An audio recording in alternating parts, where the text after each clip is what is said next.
सत्यापित ज्ञान 6। मानव विचारों का पुलिंदा है, जागे तो ईश्वर का चुनिंदा है।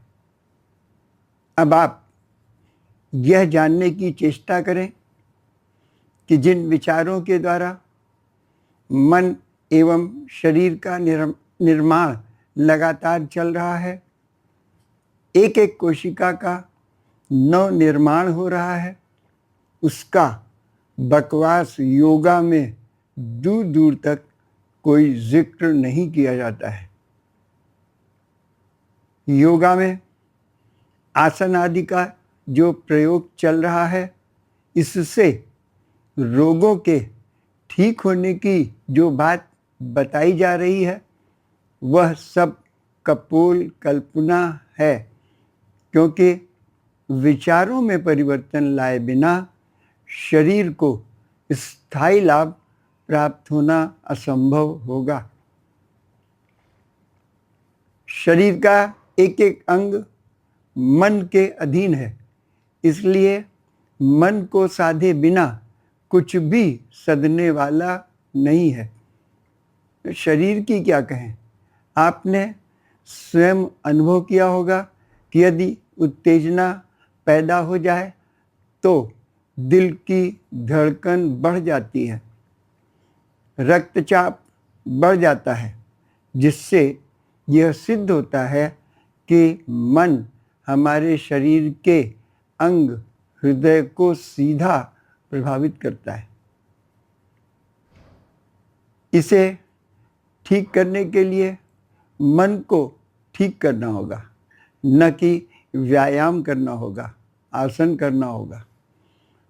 ठीक होने के बाद अधिक ठीक होने के लिए व्यायाम से लाभ उठाया जा सकता है, परंतु मन द्वारा शरीर पर जो अनुचित प्रभाव उत्पन्न हो रहा है, उसे मानसिक क्रियाओं द्वारा मन को शांत करके ही हटाया जा सकता है।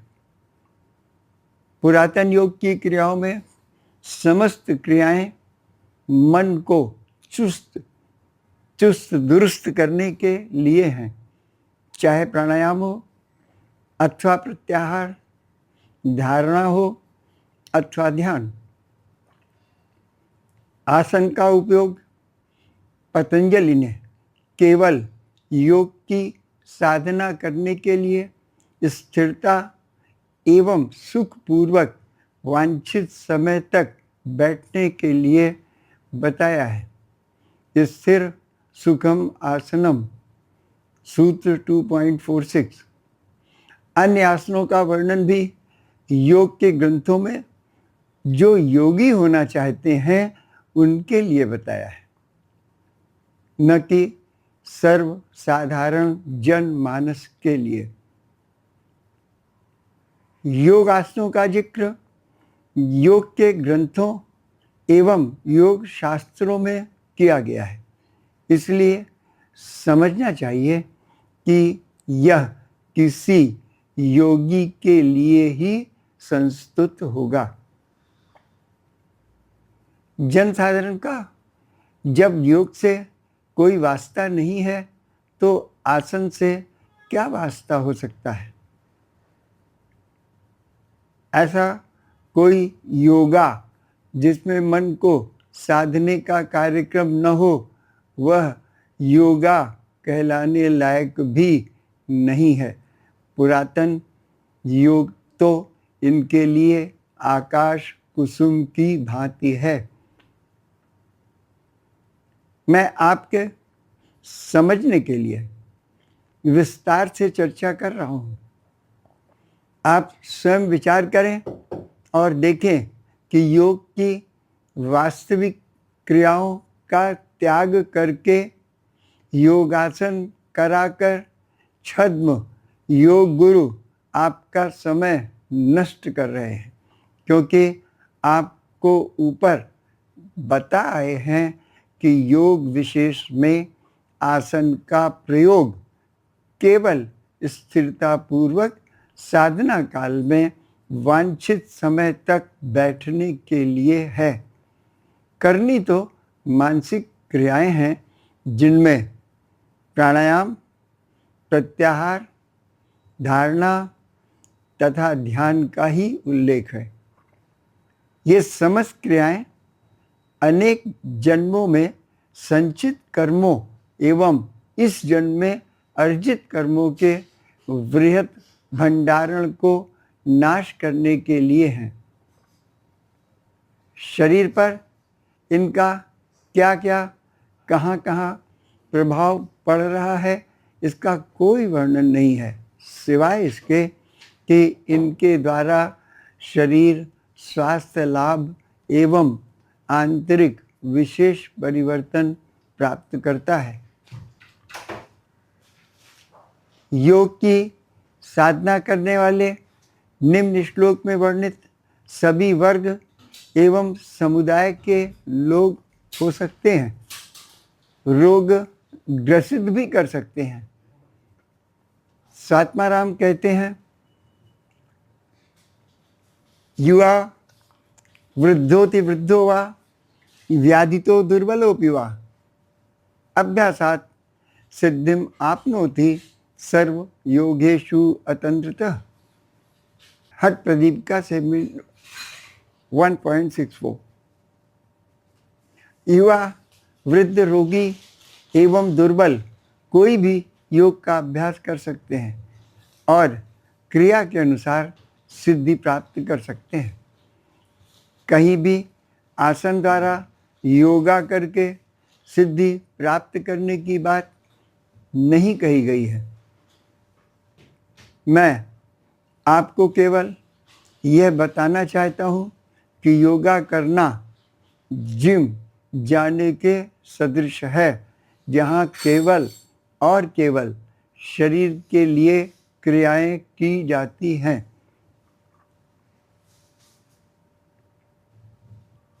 हमारी उपर्युक्त बातों का मूल्य आपके मन में तब बनेगा जब आप भगवत प्रदत्त इस मानव देह और इसमें अवस्थित सतत चलते रहने वाले जीवन को समुचित स्थान दे सकेंगे। यदि जीवन को पशु की तरह केवल खाने पीने सोने तक सीमित रखते हैं तो आप जान लें कि भगवान प्रदत्त इस चमत्कारिक देह एवं आत्मा का आपने हनन कर दिया। इसके द्वारा आवश्यक आध्यात्मिक प्रगति न प्राप्त कर आपने आगे प्राप्त होने वाले जीवन को बेहतर बनाने में चूक कर दी।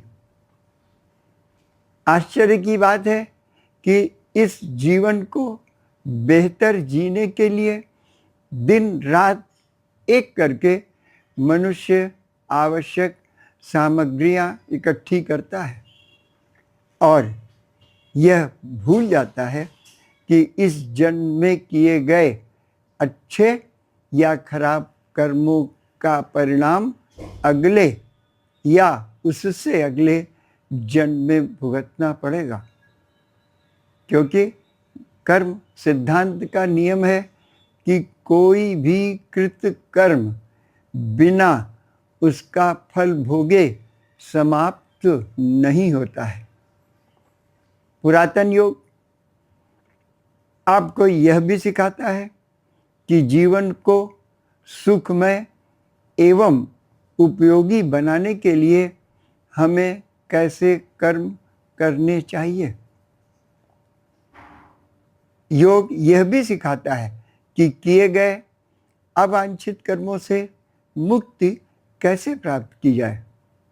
योग यह भी सिखाता है कि सांसारिक जीवन के साथ ही आध्यात्मिक जीवन को कैसे जिया जाए। योग विचारों के साथ कैसे व्यवहार करना चाहिए यह भी सिखाता है। योग यह भी सिखाता है कि अगले जन्म में हम अपने बेहतर जीवन के लिए अपनी इच्छानुसार उच्च कोटि के माँ बाप का चुनाव कैसे करें। योग द्वारा प्राप्त होने वाले लाभों की गिनती बहुत दूर तक चलेगी।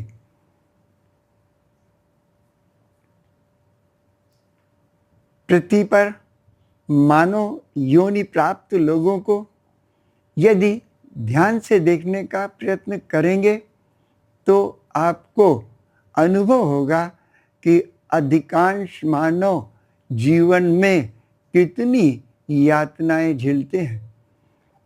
पृथ्वी पर एक ही योनि में कितनी विविधता है।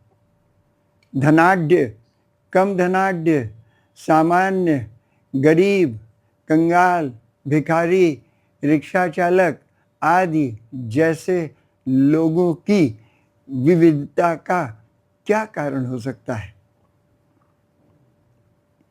इनकी विविधता का केवल और केवल एक कारण है, पूर्व में किए गए कर्म या पूर्व जन्मों में किए गए कर्म, जिन्हें विचार कहते हैं। शास्त्र कहते हैं कि जन्म जन्मांतर में किए गए कर्म संचित होते हैं और उन्हीं के वशीभूत होकर मानव का जन्म उपर्युक्त कहे गए अनेकानेक दुखद एवं महादुखद श्रेणियों में होता है, जिसका मानव को तनिक भी ज्ञान नहीं होता है। धन भी मानव के क्षणिक सुख का सहभागी होता है, परंतु इसके अधिकाधिक संकलन का परिणाम भी दुख ही है। यदि मानव अपने अगले जन्म में सुधार चाहता है तो उसे अवश्य ही इस जन्म के कर्मों को ठीक करना होगा। इसको ठीक करने की व्यवस्था केवल पुरातन योग द्वारा संस्तुत है। यदि हमारी मदद की आवश्यकता हो तो हमें याद करें।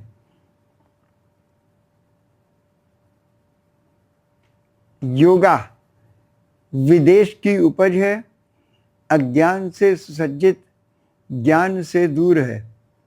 योग देश की उपज है, ज्ञान से सुसज्जित अज्ञान से दूर है। योगा यम नियम क्षेत्र विहीन है, योग यम नियम क्षेत्र अधीन है। मानव सोच के कारण ही नित्य नवनिर्मित है, जड़ता सोच बिगाड़ने के लिए ही सृजित है। गुरुजी, हमारा मन विचारों से बंधा है, समझ में आता है, लेकिन क्या विचारों का शरीर पर भी प्रभाव पड़ता है? गुरुजी, थोड़ा और स्पष्ट करें। आपका निर्माण शरीर एवं मन दोनों से है। एक का प्रभाव दूसरे पर पड़ता है। यह कार्यक्रम सतत 24/7 चलता रहता है। विचारों द्वारा मन का अच्छा या खराब निर्माण होता है। मन के द्वारा ही समस्त शारीरिक प्रक्रियाएं अनुशासित हैं। मन यदि दुखी होता है तो शरीर शिथिल हो जाता है। मन यदि सुखी होता है तो शरीर भी उछल कूद करता है। मन शरीर का संचालन करता है, इसलिए अनेकानेक असाध्य रोगों की उत्पत्ति का भी कारण मन है। यदि मनुष्य सुखी है तो यह भी मन के विचारों का ही खेल होता है। प्रत्येक व्यक्ति को अपने विचारों के बारे में सजग होना है। जगत की मृत अचेतनशील वस्तुओं का अधिकाधिक संकलन भी सदैव दुख का कारण होता है। चैतन्य हो।